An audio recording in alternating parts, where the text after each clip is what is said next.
Hello guys, कैसे हैं आप सभी। सो गाइस, आज आपके लिए क्लोज टेस्ट लेकर के आया हूँ। फिर से बड़ी डिमांड आ रही है आपकी कि सर क्लोज टेस्ट डेली कराइए। देखिए एमबीए बुक में कुछ खास क्लोज टेस्ट है ही नहीं ज़्यादा, क्योंकि सीजीएल प्री के टेस्ट में क्लोज टेस्ट नहीं दिए, सीपीओ के सेट में इन्होंने क्लोज टेस्ट नहीं दिए। मोस्टली या तो मेंस के सेट में मिल रहे हैं या फिर स्टेनो के सेट में, और जितने थे मैंने आपको करा दिए।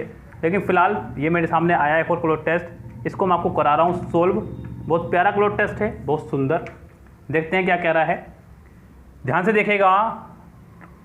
एसएससी स्टेनोग्राफर में लगभग 20 मार्क्स का क्लोज टेस्ट पोर्शन रहेगा, जो आपको सिलेक्शन दे भी सकता है और बिगाड़ भी सकता है, इसलिए हल्के मत लीजिएगा। और मैं आपको बार बार कह रहा हूं कि एग्जाम रिपीट होंगे, सेम पेपर बनेगा, ध्यान रखना जो पिछला आया हुआ है। और अगर भगवान करे कि अगर क्लोज टेस्ट रिपीट हो गया पूरा का पूरा, तो ध्यान रखना बच्चों, बहुत पछताओगे अगर आपने नहीं करा। मुझे याद है 2016 में सीजीएल के एग्ज़ाम चल रहे थे। यस, 16 की बात है या फिर 17 की, मुझे अच्छे से याद है। एक मेंस का एग्ज़ाम आप देख सकते हैं एमबी की बुक में, प्रिंटेड में डिट्टो आ गया था वापस, डिट्टो जो पहले हुआ, मतलब उसी सन में ही, ये भी नहीं कि बहुत पुराना उठा लिया, उसी सन में सेम एग्जाम दोबारा उठा लिया। मुझे मिलेगा तो मैं आपको दिखाऊंगा एक दिन, मैं आपको ग्रुप में भेजूंगा, व्हाट्सएप पर उसके लिए वीडियो बनाऊंगा एक दिन।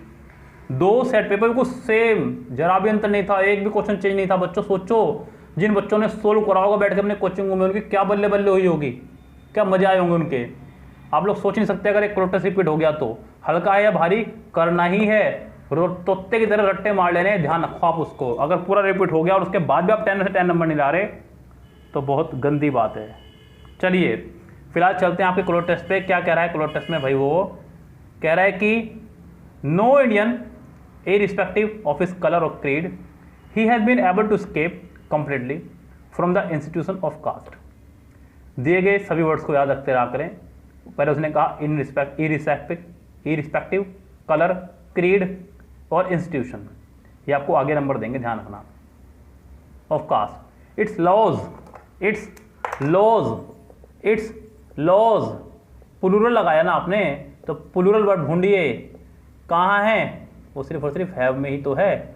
हैज़ सिंगुलर है, हैड आ नहीं सकता बिकॉज स्टोरी प्रेजेंट में चल रही है, आगे दिख रहा होगा आपको, स्टोरी प्रेजेंट में चल रही है, हैज़ आ रहा आगे भी। और ऑलवेज नहीं लगाएंगे बिकॉज यहाँ वर्ब की जरूरत है भाई। तो 166 का आंसर हो जाएगा पहला ही करेक्ट। जब भी आपके एग्जाम में 10 नंबर वाला क्लोज टेस्ट आए, आप 2 क्वेश्चन फिट कर दिए बिल्कुल सही, 8 अगर गलत भी हो गए तब भी आप नो प्रॉफिट नो लॉस में है। लेकिन ऐसा करना नहीं है, मैं सिर्फ बता रहा हूँ, घर पर रिस्क लेना है, ये एग्जाम में नहीं रिस्क लेने हैं। इसलिए घर पे जब भी क्लोज टेस्ट आए तो करिए जरूर, रिस्क लेना है भाई, रिस्क में ही तो बरकत है। Its laws have been obeyed by all without murmur, complaint और hesitation, even many a sublime social dash. Even many के बाद उसने लगाया सिंगुलर नाउन, सिंगुलर वर्ब, जो कि मुझे अच्छा लगा। एक सेकंड बच्चों, even many a sublime social has been, तो आगे है लिखना है, क्या आएगा? Even a many sublime social. 7 में आपका आंसर होना चाहिए प्रिंसिपल, बिकॉज इस वाले प्रिंसिपल का मतलब है सिद्धांत से। किससे? सिद्धांत। Principle has been sacrificed at their altar of caste to dash admission, to dash admission, to get admission. Admission के लिए हमेशा लगाते हैं गेट। क्या लगाते हैं? Get, to get admission. यानी कि इस लिहाज से 68 का आंसर हो जाएगा आपका B correct. Even many a sublime social principle has been sacrificed at the altar of caste to get admission to the social dash, to the social code, to the social rank, to the social organisation, to the social order, to the social order. यानी कि सामाजिक ढांचा, सामाजिक ढांचा। 69 में आपका answer हो जाएगा डी करेक्ट। ये आपके 4 बता दिए मैंने अब तक, और 4 के 4 आपके ठीक हैं।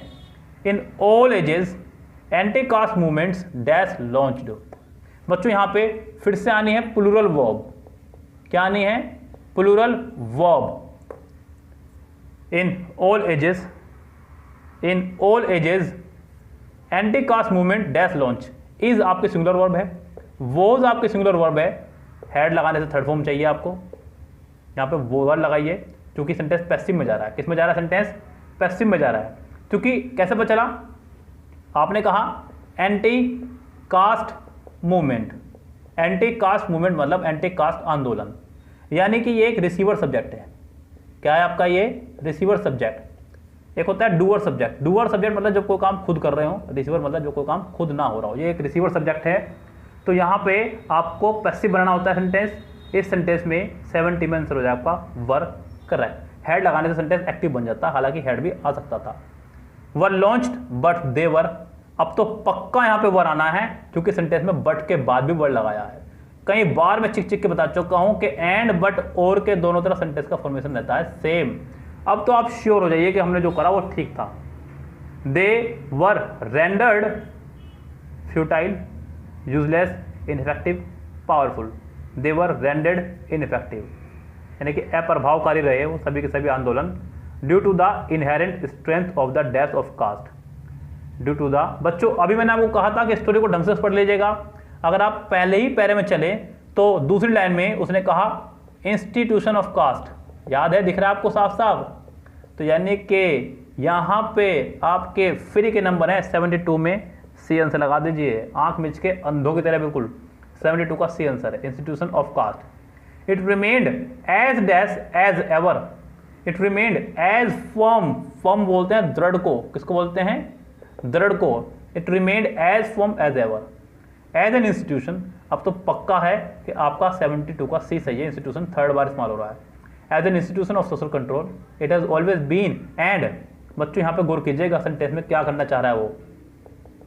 It has always been and के दोनों तरफ रहेगा सेंटेंस सेम। यहाँ पीछे बी की फैमिली आई है, आगे भी बी की फैमिली आई है, आएगी। पीछे हेल्पिंग वर्ब आई है, आगे भी हेल्पिंग वर्ब आएगी। जरूरी नहीं कि हैज ही आए, लेकिन प्रेजेंट क्या आएगी ये कंफर्म है। ऑप्शन दिया उसने गोइंग टू, ये नहीं आ सकता क्योंकि यहाँ पे हेल्पिंग वर्ब तो आई ही नहीं है। अगर यहाँ पे इज एम आर में से कोई होता, हालांकि इससे काम चलता तो ये ठीक होता, लेकिन यहाँ पे नहीं है तो ये गलत है।